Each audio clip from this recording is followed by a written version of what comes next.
Welcome back to Really Presents Spectacular Spidey fans to a really awesome Spider-Man related video. I'm here with the creative director of the game, Bryan Intihar. We're at the PlayStation booth right behind their main attraction of the Spider-Man statue, and this whole awesome area is crazy. Thank you to PlayStation for setting this up. It's absolutely crazy. Everything around here is just Spider-Man, PS4, Marvel Spider-Man, everything that you can think of. It's crazy cool, and Bryan took the time out of his day to interview. Well, I almost broke that statue 3 minutes before the show opened. I was trying to take a picture with them, and I got a little handsy, and I almost broke it, so that would have been a fun story. That's awesome. And is that the same statue from the E3? Yeah, that's from, it was on the helicopter. It looks crazy. Yeah. And before we ask questions, can you tell me a little bit about this booth around here? Like, yeah, we have the Daily Bugle right there. So we wanted the idea of, like, well, what is it like to be Spider-Man? He's always above, so it's like basically, if you're on the rooftops of New York City, that's what it would feel like for Spider-Man. So thanks to Sony to actually putting this together, and a lot of feedback from Insomniac and Marvel, and Sony made it freaking awesome. To see this booth is pretty amazing. It's incredibly cool. If you're not here, there's Fisk-related stuff from Fisk Industries. There's the Inner Demons on the helicopter, and Spider-Man right there. It's insane. And now for questions. So, if you guys didn't know, the Game Awards was a couple days ago, and I actually met Bryan outside of the theater, and we just said hi to each other, and it was one of the coolest moments of my life, pretty much, saying hi to you. Oh, man. Oh, wow. Thank insane. you very much. I appreciate it. It was nice to meet you. So, same thing. It was crazy. As much as you guys follow us, we follow you. Thank you so much. That means a lot to the Spidey Squad. And given that one of the categories of the Game Awards was most anticipated game, and you did a lot of competition, Last of Us Part 2, Red Dead Redemption 2, but Spider-Man, and God of War, of course, but Spider-Man is one of those games on there. How does it feel as the creative director to have your game be on that same level of excitement and caliber of like these other games? It's a huge honor. I would say that I think so far what we've shown has been, obviously fans have responded really well to it. But honestly, that's just really the beginning of the journey for us. Like, the real true test is when you guys get your hands on it, either before the game ships or even then when we ship it. So for us, it's all about taking this momentum and the positivity that we have and bringing it through to the finish the game next year. Right, and even though like it says specifically 2018, you guys keep saying take all the time you need to work on it. That's absolutely fine with me. Because this game. All right, good. Can you post that on my Twitter handle and remind me that it's okay that we take our time? I know. I promise you, I definitely will. And the second question is, you recently uploaded a video today, and I reacted to it with the game and why the importance of Spider-Man is so important for Marvel and the team of everybody working on this game, what this character means to all you guys. And that's why the Spidey Squad and I say hashtag in Insomniac we trust, because we know that you guys are just big of a fans as we all are. And given with like the story that we've seen with the tone of the Paris trailer specifically, like there was a lot of cool sequences with Peter and Mary Jane, and lots of intense action with like Inner Demons and Mr. Negative. And so with the tone of the story, is there going to be like a good mix of like lighthearted moments and intense moments? Yeah, I don't think. I think we want to tell a story that is emotional. I think what makes Peter and Spider-Man such an interesting character is the relatability, the vulnerability. We have to show that, but at the same time, we all know Peter and Spider-Man use a sense of humor to break the tension, and we want to balance the emotion, the stakes that what's happening in the city, with also a sense of humor. So, you saw a little bit of it in the trailer. You saw some of it in this E3 demo when he's diving, when he's in the heat of the moment. But we definitely have to blend the both. I think you got to deliver that true Spider-Man experience.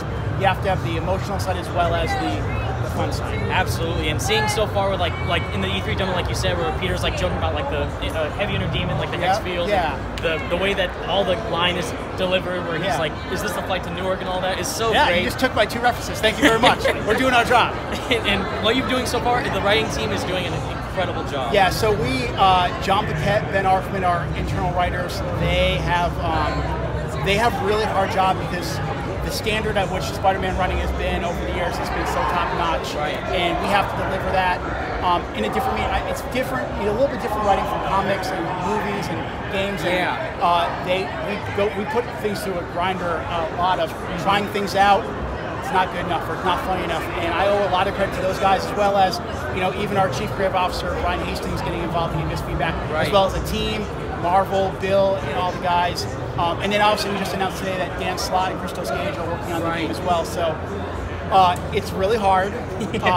They're really, really talented, and I owe them a lot of kind of getting the tone of this game right. And that's the main thing that I like when I saw the E3 2016 trailer for the first time. That line of dialogue. We wrote that thing like 500 times. By the way, that was like we wrote like 500 different versions of that like 4-line speech because we knew like this is the first impression of what people are going to have. So we wanted again. It was like that.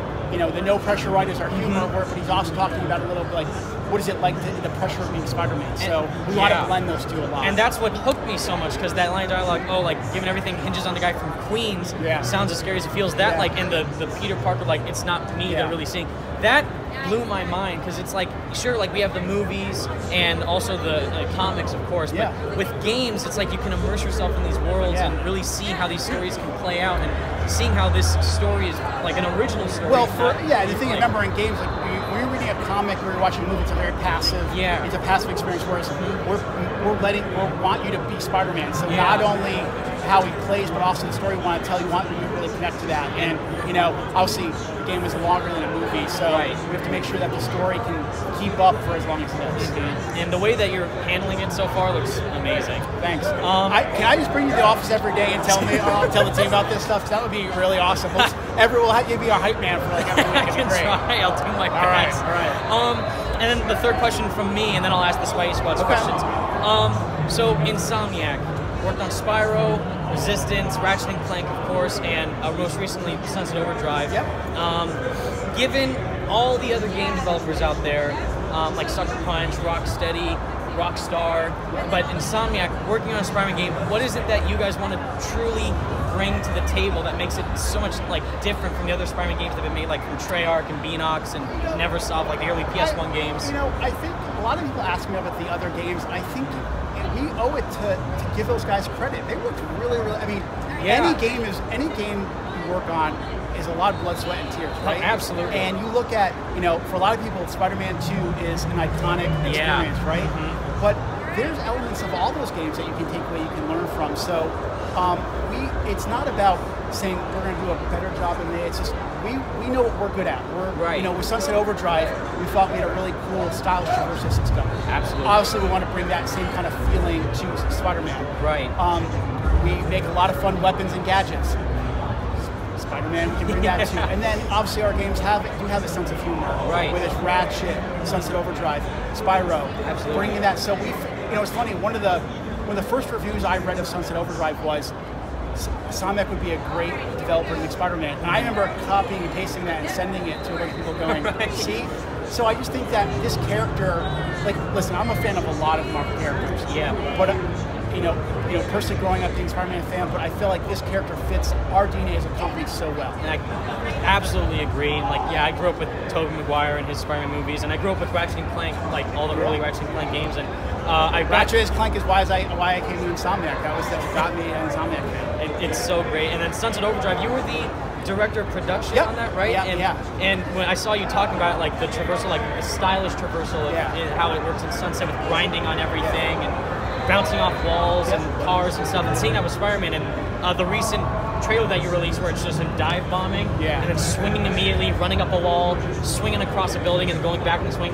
And it's so cool. Like what you said, the acrobatic improvisation, all that, it's just amazing. Cool, thank you very much. It looks incredible. The team's doing a great job. I couldn't agree more. And so now the Spidey Squad have a lot of questions to ask for Bryan. And I memorized all of them because there's a lot of great ones. So the first one comes from Spidey Skater Boy. I know you're out there, Josh.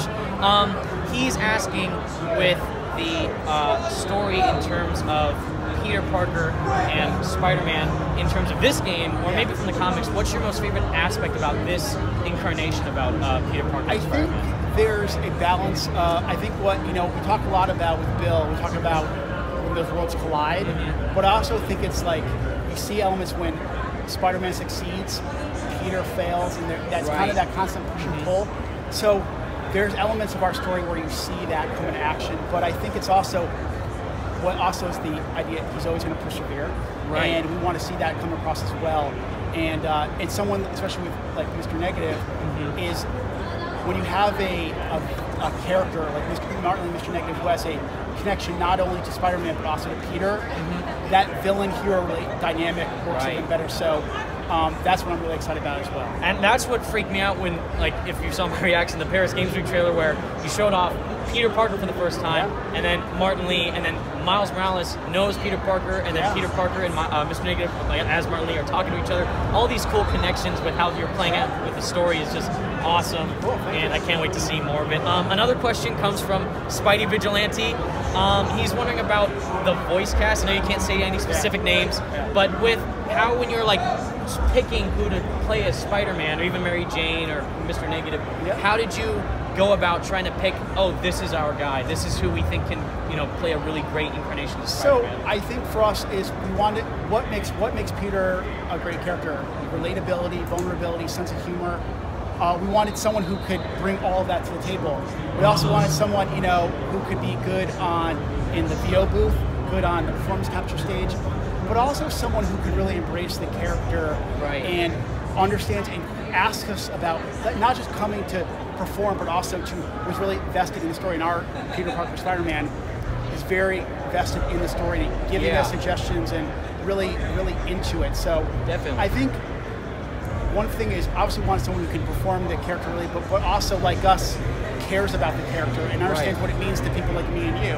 And we ask a lot of our Spider-Man, a lot, and sometimes we ask him to do things over and over again. We're looking just like we ask everybody, but it's been a great experience. And we kind of take that philosophy with Miles, MJ, Aunt May, Mr. Negative, all the great cast, and that's with like I know I can't say who he is, but like certain of the Spidey Squad and Spider-Man PS4 fans, I think we know who is playing Peter Parker, but with like all the other people who've played Spider-Man in the past, like Josh Keaton, Christopher Daniel Barnes, I think this specific actor that you guys chose is fantastic. Great, thank you. Yeah, I mean, and again, you know, we work closely with Sony. Sony helps us find people to bring in, audition, and I'm pretty happy with who we selected.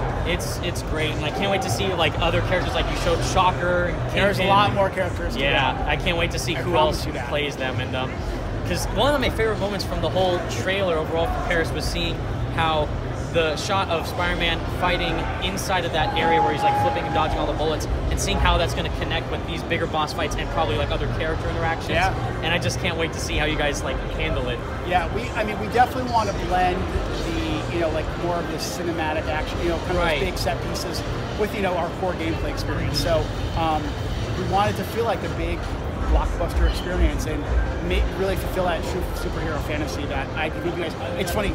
There's two sides. We want to deliver the superhero fantasy of being Spider-Man, but also the human story of Peter Parker. It's really important. You can't have. I think to have the true experience of this character, you got to have both sides. Yeah, and seeing like we'll take some moments playing as Peter, and then also Mary Jane as well, and then going back in the stage swing around as Spider-Man is great. Another question from Austin, the Spidey fan. He's asking about like the side activities in the city. So like clearly what we've seen in the trailer, there's all these great things with like the car, you can kick people out of the car, and I'm assuming like fighting guys in buildings or in the city. I know you can't answer specifically, but is there going to be a lot of things that would make us play the game like that has a lot of replay factor? Like it's not just going to be a one and done experience, like there's going to be some other stuff to do. Like I said, I can't go a ton into what the overall experience is, but I will tell you that there will be a lot. There will be things to do in the open world, and that will draw you in and want you to explore. Gotcha. And I think that's it. Thank you so much. I'm not done yet. Okay. So I want to thank you and the Spidey Squad for everything you guys have done since this game was announced. Just yesterday, actually. So we're Insomniac's going on holiday really soon, and we just. I met with the team yesterday, and I told them that I met you 2 nights ago, and I actually showed them the video that you guys put together of the year anniversary. I actually showed the entire team that yesterday to remind everybody just how awesome of fans we have. And we want to thank you for all of your support and everybody out there. And I wish I could do this for everybody, but I actually have something for you too. Really? So I'm not ready. There's not a lot of these made, but I wanted to make sure that you understand what you mean to us. Thank you for all your support, and happy holidays. Thank you for everything, and we're thrilled to have you as a Spider-Man fan, a Insomniac fan, and we're going to do everything we can to make you guys happy. Thank you. Here you go, buddy. Thank you so much. All right. Well, you have a great time, and thank you, everybody, and enjoy the show. Thank you, Bryan. All right. Awesome. Oh, thank you so much. No problem, man. All right. Have a good one. You too. Thanks, everybody. Bye, guys. All right.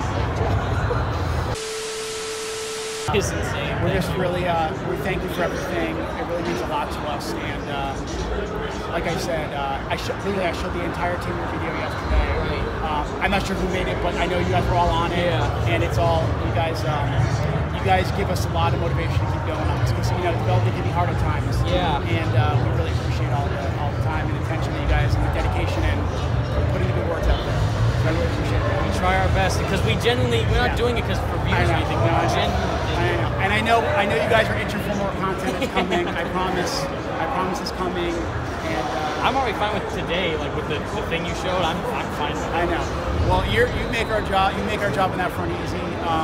But again, thank you for everything. And I'm glad you came up to me on 2 nights ago. It was great. And thanks for everything. Thank you so much. And I'm sure we'll run into each other many times before the game ships. Definitely. All right, cool. Thank you so much.